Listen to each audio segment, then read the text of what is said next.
A man who was working on snow removal got caught in an avalanche that buried him inside his excavator.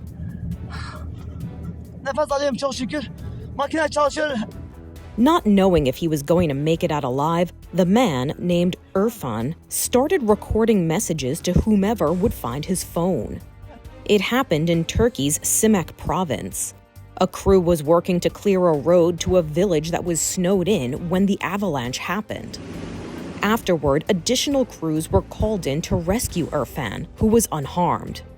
Good news, considering the avalanche set back their efforts to get to the village cut off by the heavy snowfall.